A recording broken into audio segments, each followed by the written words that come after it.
Good evening, and thank you for joining us. A busy city council meeting last night, but let's start with what has councillors and the mayor fuming mad at the federal government. The council and the mayor believe the city is being shortchanged by the feds in regards to legal and policing costs that were incurred during the Ambassador Bridge blockade to the tune of almost $1 million. CTV's Rich Garton was at the meeting last night. So, Rich, what was the mood in the room? I would say the tension was palpable. Mayor Drew Dilkens and the rest of council absolutely spitting fire at the federal government, feeling as though they've been shortchanged. And I can honestly say in the more than decade that I've been covering these city council meetings, I've never seen the mayor so personally offended. This letter from Canada's Public Safety Minister, Dominic LeBlanc, was the centre of heated discussion at Windsor City Hall Monday night. This letter is a middle finger to the people in our community. The letter detailing a federal reimbursement to the city for public safety costs associated with managing and dismantling the Ambassador Bridge blockade. The feds saying they will provide Windsor with nearly $6.1 million to cover extraordinary expenses. A different number promised a year ago by then Public Safety Minister Marco Mendicino. The Government of Canada will support the City of Windsor cover costs of managing and ending the blockade with up to $6.9 million in federal funding.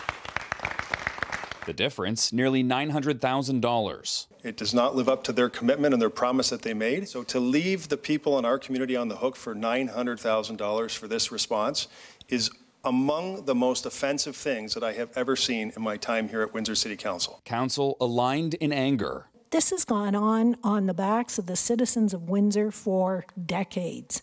And this one has just no, no, no. Anytime I see an as you know letter from the provincial or federal government, I cringe, because that's a good way of them telling me, or how I interpret anyway, is we've already done everything we're going to do, go away. The nearly $900,000 makes up half of Windsor's budget deficit for 2023. So why the tune change from Ottawa? We've provided $6.1 million.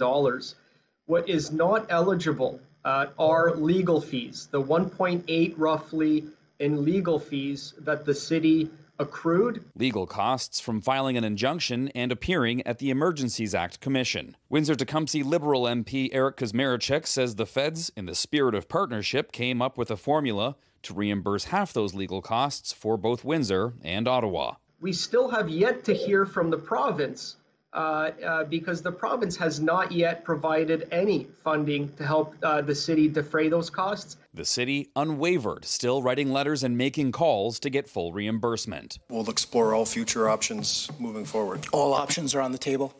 All options are on the table. So what does all options are on the table really mean? Sources tell me that Windsor Council gave Mayor Drew Dilkens the authority to take legal action if he deems it necessary. But clearly the city just wants to be made whole and will use all other avenues first before going to that length. Back to you at the desk. Okay, Rich, thank you so much. That's CTV's Rich Garton reporting.